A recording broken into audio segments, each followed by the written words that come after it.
Good evening. Today we will be discussing about a means of open instruction, which is an informal one, and we called it as block. I have put the title as a self-evolving means of education because it's a kind of instruction that evolves from the active participation from of the teacher and the taught both. How it is self-evolving, that we'll be seeing it through the course of the lecture today.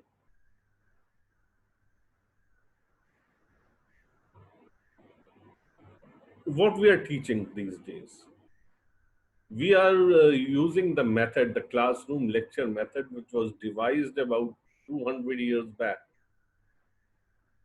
The method is simple. The teacher comes in the class, teaches, in the end has some discussions or questions, and then he goes. But the student of the today has changed. He is having a computer or a digital gadget in his hand. So the course material and the means of education what we are using, we are not designed for these students. The method we are using was designed for a student who is having a copy and a pen in his hand without any digital gadgets and access to unlimited material. So there is a quote by Mark Prensky that our students have changed radically. Today, the students are no longer the people of educational system that was designed to teach. So we are teaching a different class of students, and the system we are using that was not designed for these kind of students. But you may comment that the use of a technology will change the quality of the teaching. People often say, but the technology is there to aid teaching. It is not going to change the content of the teaching. The course material will remain the same. The syllabus remains the same. Only the medium of instructions and the way you teach differs by the use of the technology. So the purpose of today's talks is what are weblogs, what are the advantages and disadvantages of using weblogs in education, and how to create a weblog. And we'll be ending with a slight exercise. Today, be it everybody, not a teacher, not only a student, every person has an access to social web. Right from a 90-year-old person to a small child who has just started going to school has access to many of the gadgets.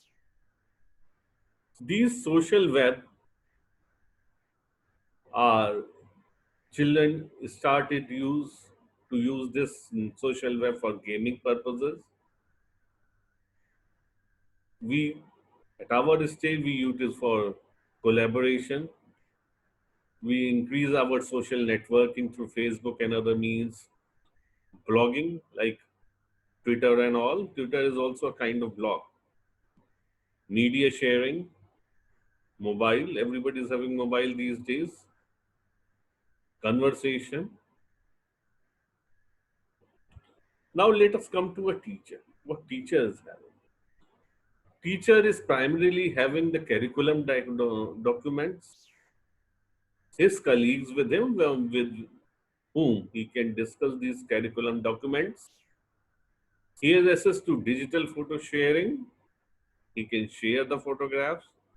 He has access to online communication.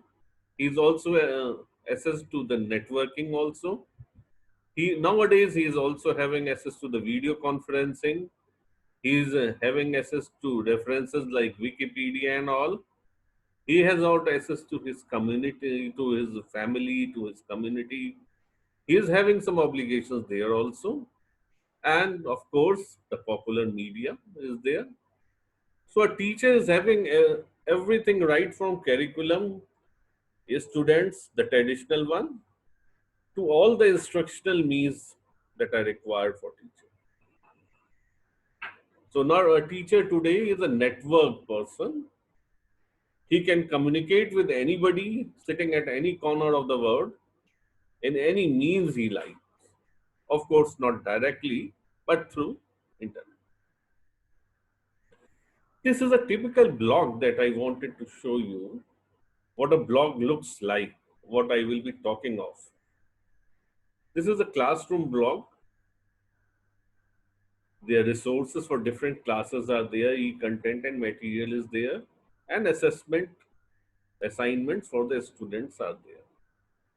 So I'll be focusing on these kind of blogs plus how these blogs become interactive.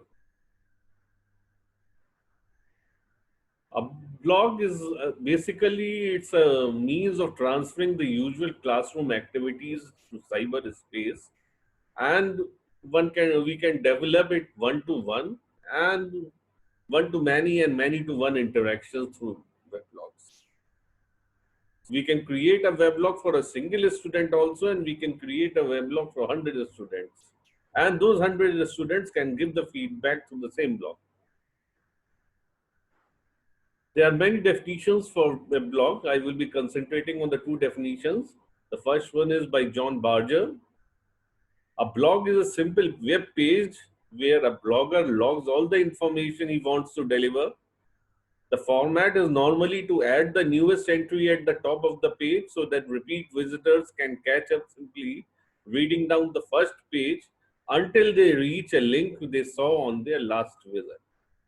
So whenever you open a blog, you will see the latest comment or the latest information that has been put on the top. You scroll down, you will be going backwards in time, and ultimately you can reach a point from where the blog was started, the primary resource that was there. Wikipedia defines blog as a website where entries are made in journal style and displayed in a reverse chronological order. A typical blog combines text, images, and links to other blogs, web pages, and other media related to its topic. Basically, a blog is what we are having in teaching. We are having a teacher and a taught, a student. Both of them can create a blog. When a teacher creates a blog, it's called an instructor blog. And when a student creates a blog, it's a student blog. The instructor blogs are written by instructors and are mainly used as an additional communication channel to share information with the students. While a student blog can be of two types. It may be a learning blog or a project blog. A learning blog created by a student is a diary created concurrently with the learning experiences and reporting on the learning content as well as the process. While a project blog, often authored by a team of students, documents the project progress and findings. Now we should go why we should have a web blog. Let's have it graphically. We are having a teacher writes a blog, a teacher reads a blog, students also writes a blog, and a student read a blog. Primarily what teacher has. Teacher is having, he is the course administration of whatever paper he is going to teach or whatever curriculum he is going to teach. He is having with him resources. It may be in the forms of journals, in the form of study material, in the form of ebooks, in the form of any of the soft copies. He is having with him material placed on the internet. He is having with him some journals that he can share with the students. A student writes his own portfolio.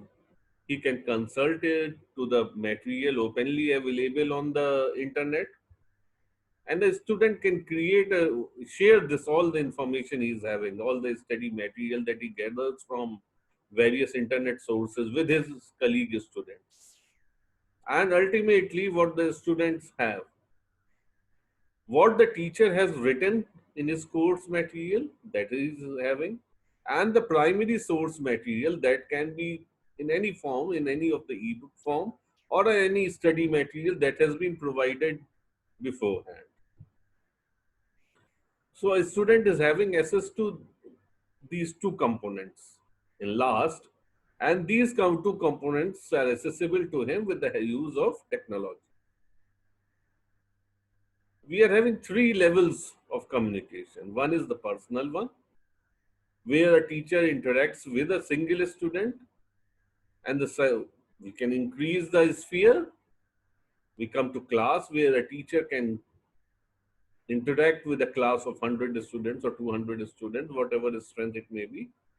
And when we increase it further, we can increase it to open courseware on the internet, where anybody can come and interact and just have the course material and study and interact and give the assessment and get the certificate.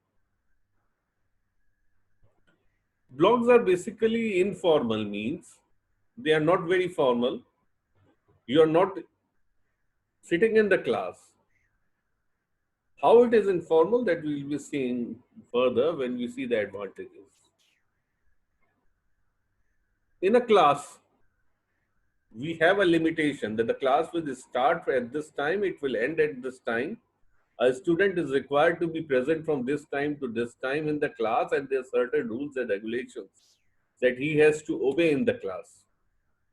But in these informal means of blog, there is no limitation. Like a formal teaching is at a certain time, at a certain place in the classroom, but a blog can be instructed from any place. Like I am talking it from my residence, and you are also sitting at your place, and in whatever capacity it is, there's nothing formal. I am also wearing a non-formal uniform, and you also similar. I can expect that you will also be in non-formal means, and some people may be enjoying snacks and all while going along.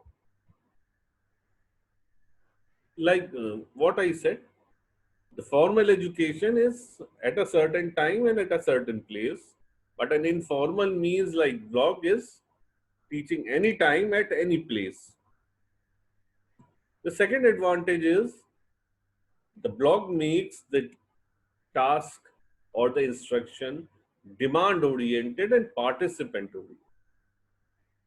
Suppose I put a e-content today on the web blog, I give instructions, I have given a lecture, a video is there. The student will see to it, he will put his comment, whatever shortcomings are there. Like today I am giving the lecture, and in the end I will ask you as an assignment some questions, and you will be answering those questions. You will be answering those questions openly, and I will be evaluating those questions, those answers, and I will be further putting the remarks. So the discussion after that, after getting your feedback, the course discussion will progress on in the line that the feedback you have provided. So it will be a demand oriented. What demand you have created, what direction you have given, what the participant wants, the course will progress in that direction, because the feedback is also coming. Like in classroom teaching, a teacher comes, teaches, and goes away. There is no feedback like whether you liked it, whether a student didn't like. And of course, if a feedback is there, it's not on a particular lecture, it's on a general teaching. Like this is participation by high on the participation side also blogs, and high on the demand focus side, like we talked about. The education has been transformed from a teacher-led class to a student-centric experience, accentured by self-learning, peer-to-peer teaching, rich, readily available content, greater accessibility, and discovery-based learning. This is all what we talked in the last 2 minutes. The third advantage is using a blog encourages learners to be active throughout the course period.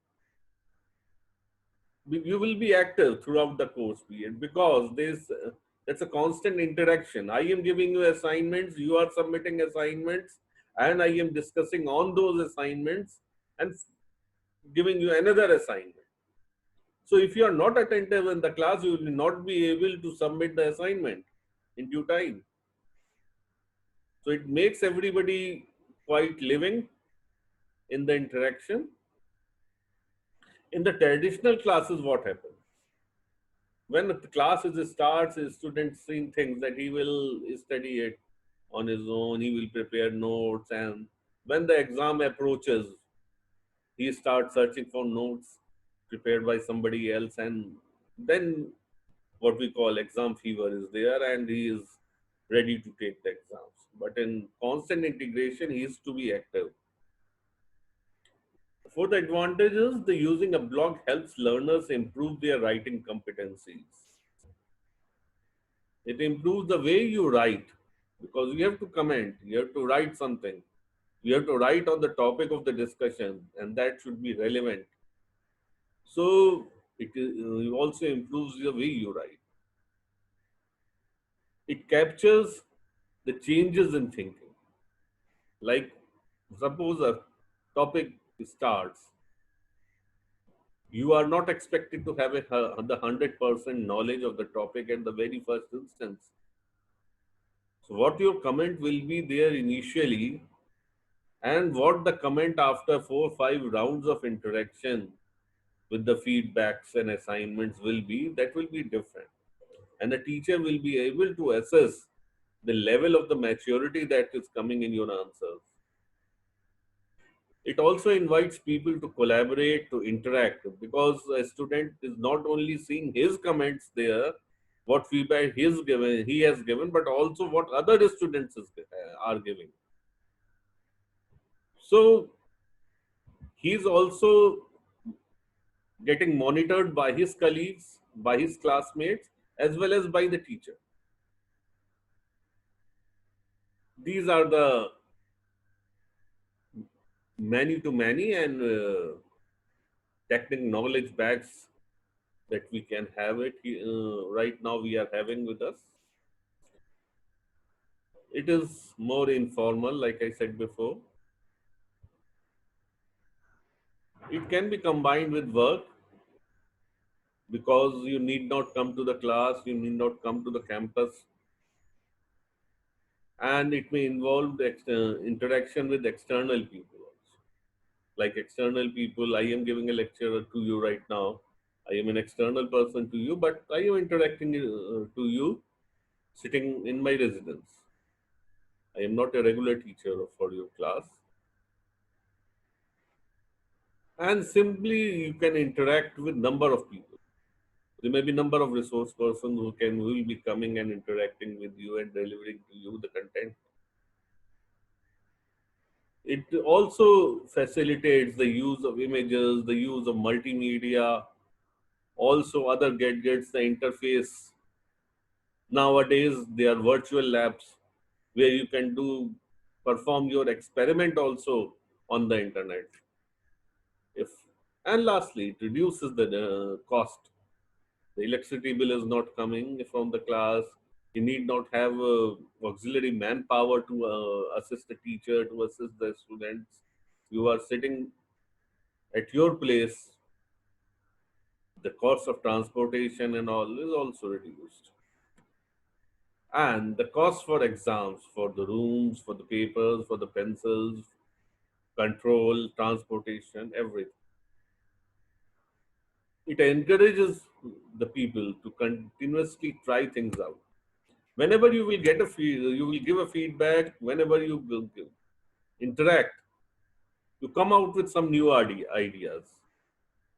So it is also promoting new ideas. So let's summarize the benefits. It can continue outside the classroom. It helps create connections between students of diverse opinions.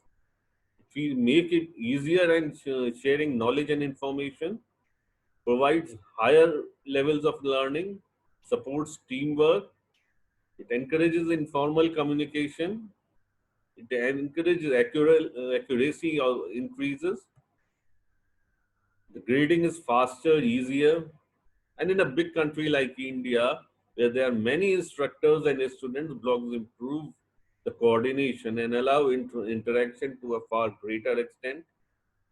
And it also allows the teacher to interact globally.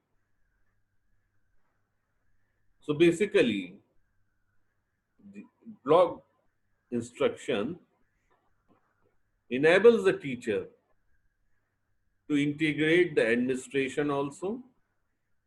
It also enables to invite some of his colleagues for personal integration and also for the social integration, which may be his students or students of other class, other people also from any other countries. The barriers are, there may be some difficulty, like there may be some students who can't come up openly. There may be some students who are having difficulty in expressing themselves. Secondly, everybody is not familiar with technology. Everybody is doesn't cope up with the new developments in technology. These are hosts on private servers. Like a teacher can't be expected to have his own server. So banners and advertisements can also come there to disturb you. System administrators tend to be restrictive in installing a new software because of virus attack and all.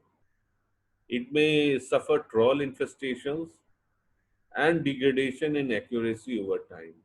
And this last one, the degradation in accuracy over time, has to be monitored by the teacher itself. The security concerns are there. It may be accessibility, open accessibility, and a virus attack. This is a simple block. The links are there. Older articles and the new articles are coming up. These are links for different sites where you can have the resource material. This is a block for homework. A teacher has given a homework,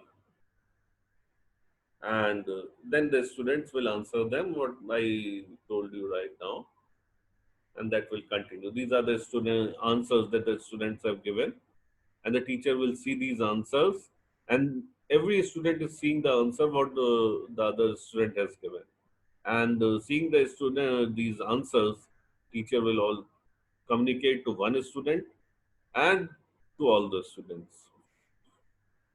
This is another block which offers after class support, because after you have submitted the assessment, after the class you can give your feedback and all. This is a blog of a school. This is a science blog created by a science teacher. How can we create a blog? There are express engines available. I will be giving a list uh, further.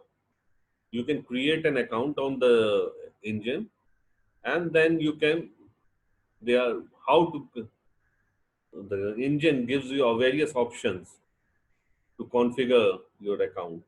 You can choose the options according to your will, like accessibility options, time options, all the options are there. And the categories are also there. Whether you want the student to only read what you are telling, whether you want an open interaction, whether it will be a two-way, every option is there. And when you configure everything, you can publish. This is what the finished blog looks like. So there is an assignment for you for today.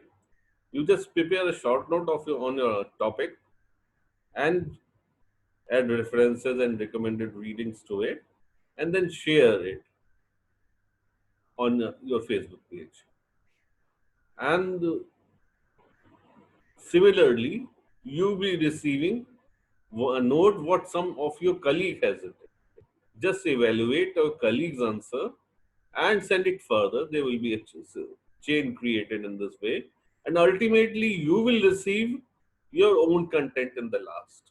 And then you can see what other people have communicated on your content, what they have commented, and what changes do they want, that you can assess from that. These are some of the sites where you can create your blog.